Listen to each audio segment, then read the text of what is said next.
In this video, I will show how to sort data randomly in Microsoft Excel.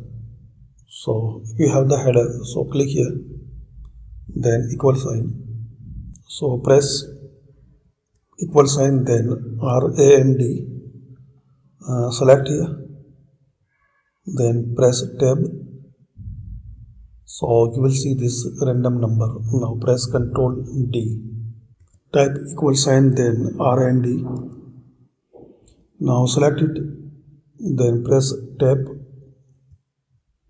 So you have this random number.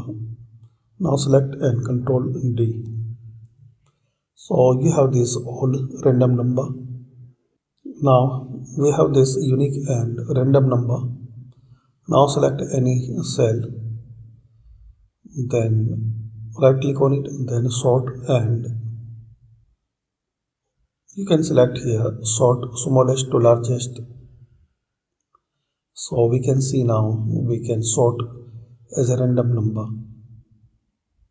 Also you can use the sort feature here. Sort largest to smallest.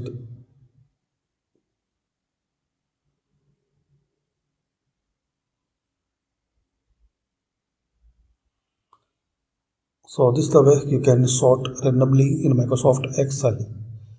Thanks for watching.